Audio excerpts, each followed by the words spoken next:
approaching motorists and start, posting, these messages on their windshields. And but as soon as they started to do it, they got courage, and they realized it wasn't that bad.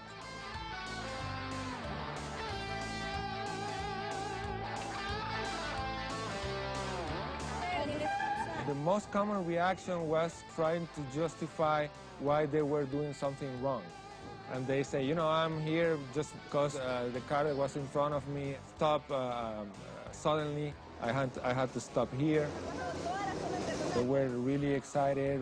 They were so happy of the result. The amazing thing to me is that some of the motorists just, back up from when the kids went to them and started to ask them, why are you doing this? And they put that post-it on their windshield. That shows you the power of youth in action.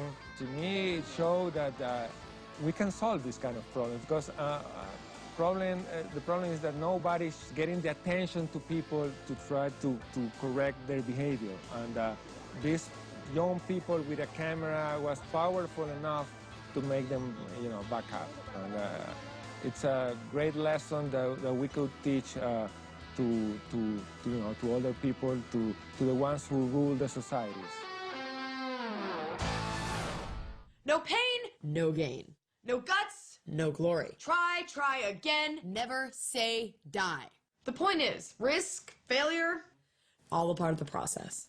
If you don't take risks and take the chance of coming up with a result that is not what you expect, which is the way I define failure, if you don't take risks around that sort of result, you can never grow.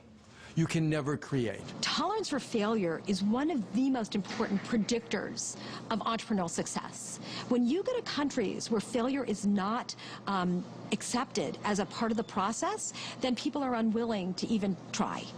And so making that into the system, making people comfortable with the idea that they might not be successful the first time is really, really important. If you can't appreciate the need to fail, then you're going to be afraid. And if you're afraid, fear kind of freezes you up, right? It's sort of the enemy of the creative process. Evolution is a series of natural selection against trials. And by the way, most of them fail.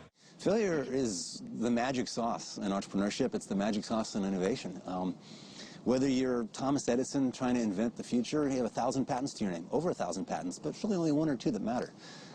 In the venture business, we look at thousands of business plans every month, and the majority of them will fail, the majority will go out of business, but it's the few that succeed that really change the world. And you have to be prepared for that as an entrepreneur, that on average, you're going to fail. All business is a process of continuous failure. That's just the way it is, and the people who succeed are the ones who handle failure better than others, right? I shouldn't say failure, it's continuous crisis. There's crisis after crisis after crisis. That's what business is. Failure is the result, I think, mostly of how ambitious it is, the thing that you're trying. And if you fail at little things, then, maybe you're mediocre. But if you fail at spectacular things, I think that's okay. To start off our presentation, we have a quote for you. The poor themselves can create a poverty-free world. All we have to do is free them from the chains we have put around them. This is a quote from Dr. Muhammad Yunus, the 2006 Nobel Peace Prize winner and the father of microlending. His life's work is the inspiration behind Gumball Capital. I think entrepreneurship is that sense of changing the world person by person. It's the application of human potential. Microlending is the practice of loaning small amounts of money to people in developing countries that they can then use to start businesses, for education, or healthcare. Think about entrepreneurship outside the United States, and it's very interesting because it's the equivalent of democracy in a lot of the world. So what we did was we took our Post-it notes and we turned them into pledges. We printed simple forms on each one, and then just in a period of 2 days got a group of over 20 students together to go around campus and educate people about microlending. It's the equivalent of giving people a say, empowering the individual, empowering the community. They were then able to actually pledge money to Kiva through us on these actual Post-it notes with the forms on them. We take that for granted in places like the United States, in Canada, in Europe. There's a real sense that entrepreneurship is economic.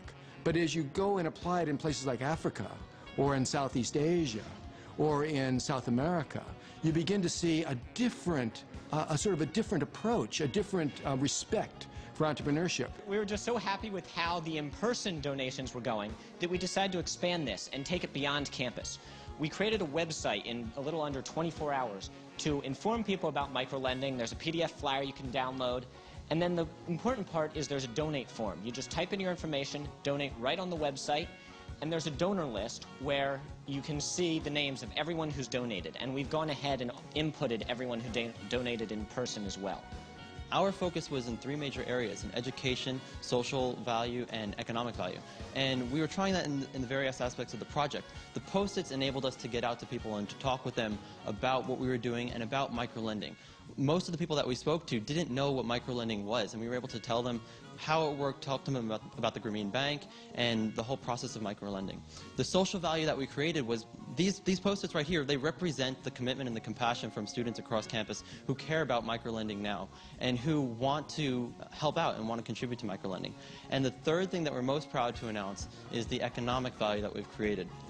So in just 3 days of fundraising, we've had over 300 donors contribute to our project.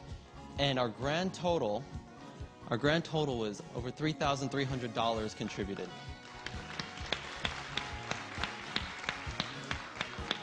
So we were obviously very, very happy about this. This was a huge success for us.